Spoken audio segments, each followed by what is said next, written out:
పవన్ కళ్యాణ్ గారు బీజేపీ వాళ్ళకి ఇష్టం లేదు, నేనే బలవంతంగా పొత్తు కుదురుస్తున్నాను అని చెప్పారట. అదే సమయంలో వాళ్ళు 10వ పరక సీట్లు ఇచ్చినా పర్వాలేదు మనం తీసుకుందాం, పదవులు 3వ వంతు ఇస్తారు తీసుకుందాం అంటున్నారంట. నిజంగా అది జనసేనని కార్యకర్తల్ని మోసం చేయటమా, నిజాయితీగా చెప్పడమా? నమస్కారం కేఎస్ఆర్ గారు, విజయబాబు గారికి, సాక్షి ప్రేక్షకులకి అందరికీ కూడా శుభోదయం. నమస్కారం. ఎలా అయినా కూడా ఇవాళ భారతీయ జనతా పార్టీ ఇటీవలే ఢిల్లీలో నేషనల్ కాన్ఫరెన్స్ 18, 19 2 రోజుల పాటు జాతీయ మహాసభల పేరుతోటి కార్యక్రమం నిర్వహించుకున్నాము. 2 రోజుల కార్యక్రమంలో ఆశాంతం ప్రధానమంత్రి నరేంద్ర మోడీ గారు పాల్గొన్నారు. చివరిలో వాలిడేటరీ సెషన్ లో వారి యొక్క ఉపన్యాసం ఉంది.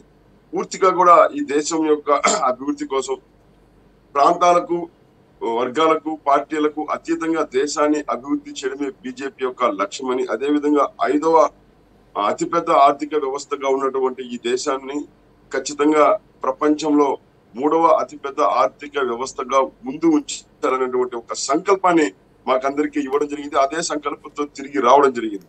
మరి దాని కొనసాగింపుగా ఆంధ్రప్రదేశ్ లో కూడా ఇవాళ మేము ఎన్నికలకు సమాయత్తమవుతూ మాకు ఇచ్చినటువంటి ఆదేశాలు ఏదైతే ఉన్నాయో క్షేత్రస్థాయిలో పార్టీ యొక్క బలాబలాలను బేరీజు వేసుకోవడము, కేంద్ర ప్రభుత్వ యొక్క పథకాలను మరింతగా విస్తృతంగా ప్రజల్లోకి తీసుకెళ్లేటువంటి పనిలో పూర్తిగా నిమగ్నమై ఉన్నాం.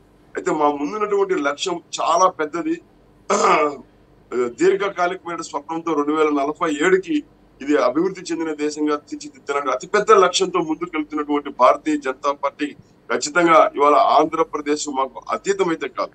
మీరైనటువంటి పొత్తు వ్యవహారంలో ఖచ్చితంగా సమీప భవిష్యత్తు అంటే అతి తక్కువ రోజుల్లోనే కేంద్ర నాయకత్వం దానిపైన సరైనటువంటి నిర్ణయం తీసుకుంటుంది. గతంలో కూడా పవన్ కళ్యాణ్ గారు పదే చెబుతూ వస్తున్నారు. అంటే ఎప్పటికప్పుడు ఆయన యొక్క ఎన్డీఏలో ఉన్నప్పటికీ ఎన్డీఏలో కొనసాగుతూ కూడా ఆయన ఒక స్వేచ్ఛగా నిర్ణయాలు తీసుకుంటూ ముందుకెళ్తున్నారు. ఖచ్చితంగా వీటన్నిటిని కూడా భారతీయ జనతా పార్టీ సునిశ్చితంగా పరిశీలిస్తూ వస్తుంది. కేంద్ర నాయకత్వం వీటి పట్ల పూర్తి అవగాహనతో ఉంది. కాబట్టి ఎవరు ఎన్ని చెప్పినా కూడా ఇక్కడ ఉన్నటువంటి ఆంధ్రప్రదేశ్ ప్రజల యొక్క భవిష్యత్తు ఆధారంగా కేవలం ఈ ప్రాంతం అభివృద్ధి, ఈ ప్రాంత ప్రజల యొక్క భవిష్యత్తు, ఈ 2 అంశాల మీదనే కేంద్ర నాయకత్వం తీసుకుంటుంది.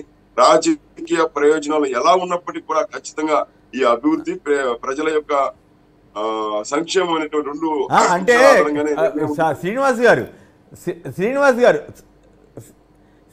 చాలా కీలకమైన పాయింట్ ఏంటంటే బీజేపీ నేతలకి ఇష్టం లేదు, అయినా పవన్ కళ్యాణ్ నేను ఒత్తిడి చేసి టీడీపీ అంటే వాళ్ళకి ఏమంటాము ఇబ్బందికరమైన పరిస్థితి ఉన్నా లేదా ఏమాత్రం పొత్తు అంటే ఇష్టం లేకుండా అసహించుకునే పరిస్థితి ఉన్నా పవన్ కళ్యాణ్ గారు చెప్తే బీజేపీ వాళ్ళు ఒప్పుకుంటారా?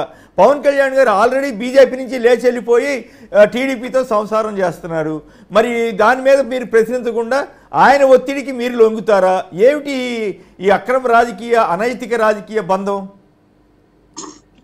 ఇక్కడ ఎవరు ఒత్తిడికి లొంగాల్సిన అవసరం లేదు. ముఖ్యంగా భారతీయ జనతా పార్టీకి ఇవాళ ఉన్నటువంటి 303 లోక్సభ స్థానాల నుంచి మా లక్ష్యం అతి పెద్దదైనటువంటి లక్ష్యం 400 అనేటువంటి లక్ష్యంతో ముందుకెళ్తున్నటువంటి క్రమంలో అందరికీ తెలుసు, ప్రజలందరూ కూడా ఆశీర్వదిస్తున్నారు. 3వసారి కూడా భారతీయ జనతా పార్టీ నరేంద్ర మోడీ గారి నాయకత్వంలో కేంద్రంలో అధికారంలోకి రావడం తథ్యమనే విషయం ప్రజలు ఆశీర్వదిస్తున్నారు. ఈ క్రమంలో ఒత్తిడికి తలెత్తాల్సినటువంటి అవసరం లేదు. నేను అన్నట్టు కేవలం ఈ ఆంధ్రప్రదేశ్ యొక్క ప్రయోజనాలు ఇప్పుడున్నటువంటి పరిస్థితుల నుంచి ప్రజలను గట్టెంకించడం ఎట్లా అంటే నేను అనలేదు శ్రీనివాస్ గారు నేను అనలేదు. పవన్ కళ్యాణ్ గారు అన్నారని వాళ్ళ మీడియాలో వార్తలు వచ్చాయి. ఏమని బీజేపీ వాళ్ళకి ఇష్టం లేదు, అయినా నేనే ఒత్తిడి చేసి పొత్తు కుదిర్చానని ఆల్మోస్ట్ కుదిర్చినట్టుగా చెప్తున్నారు. వాస్తవమా కాదా? గతంలో ఆ రకంగా ఖచ్చితంగా, ఎందుకంటే 2019కి ముందర ఎన్డీఏలో భాగస్వామిగా ఉన్నటువంటి చంద్రబాబు నాయుడు గారు విభేదించి వెళ్ళిపోవడం, అటు తర్వాత జరిగినటువంటి అనేక రకాలైనటువంటి రాజకీయ నిర్ణయాల విషయంలో కానీ బీజేపీని విభేదించి కానీ వ్యతిరేకించడం, దూషించడం ఇలాంటివన్నిటి కూడా ఖచ్చితంగా పార్టీలో చర్చిస్తారు. ఒక రకమైనటువంటి అభిప్రాయం ఉన్నమాట నిజమే. అందుకనే ఆలస్యం నిర్ణయం తీసుకోవడంలో ఈ రకంగా ఎందుకు ఆలోచిస్తున్నారు, చాలా మంది కార్యకర్తలు ఆ రకంగా తెలుగుదేశంతో కలవడం ఇష్టం లేదనేది కార్యకర్తలు చాలా మందికి ఉంది. అయితే మాకున్నటువంటి లక్ష్యం పెద్దది. ఇక్కడ ఉన్నటువంటి ఆంధ్రప్రదేశ్ ప్రస్తుతం ఉన్నటువంటి జగన్మోహన్ రెడ్డి గారి ప్రభుత్వం వైఫల్యాలు ఏదైతే ఉన్నాయో, ఇచ్చేటువంటి హామీలు అమలు చేయలేకపోవడం కారణంగా ప్రత్యామ్నాయం వైపు చూస్తున్నారు. స్థిరమైనటువంటి సమర్థవంతమైనటువంటి అవినీతి రహితమైనటువంటి పాలన కావాలని కోరుకుంటున్నారు. అది నరేంద్ర మోడీ గారితోనే సాధ్యం. కాబట్టి అంత పెద్ద లక్ష్యంతో ముందుకెళ్తున్నటువంటి క్రమంలో వీటిని ఖచ్చితంగా బేరీజు వేసుకొని వీటన్నిటిని పరిగణనలోకి తీసుకునే కేంద్ర నాయకత్వం సరైనటువంటి నిర్ణయం తీసుకుంటుందండి. అయితే మీ అంచనాలకు ఇక్కడైతే ఎవరైతే ఏదేదో వ్యక్తిగతంగా ఊహించుకుని వాళ్ళకున్నటువంటి స్వీయ అనుభవంతో ఆపాదించే ప్రయత్నం చేస్తున్నారో, ఖచ్చితంగా మీ ఊహలకు మీ అంచనాలకు అందని నిర్ణయాలు ఉంటాయి. ఎందుకంటే భారతీయ జనతా పార్టీ కేంద్ర నాయకత్వానికి వ్యూహాలు అమలు చేయడం కానీ, ఇక్కడ ఉన్నటువంటి పరిస్థితులను అవగాహన చేసుకోవడంలో ఎక్కడ వెనుకంజ వేయడం కానీ, పొరపాటు చేసేటువంటి అవకాశం ఖచ్చితంగా సరైనటువంటి నిర్ణయం. చాలా జాగ్రత్తగా మాట్లాడారు శ్రీనివాస్ గారు, చాలా జాగ్రత్తగా ఆసక్తికరంగా మాట్లాడారు, బాగానే ఉంది. అయితే ఈ ఒక్కదాని మీద కూడా కామెంట్ చేయండి, మళ్ళీ మిగతా వాళ్ళు కూడా మాట్లాడతారు. పవన్ కళ్యాణ్ గారు ఏమంటున్నారంటే 10వ 12వ సీట్లు ఇచ్చినా తీసుకుందాం, పదవులు 3వ వంతు తీసుకుంటామని చెబుతున్నారు.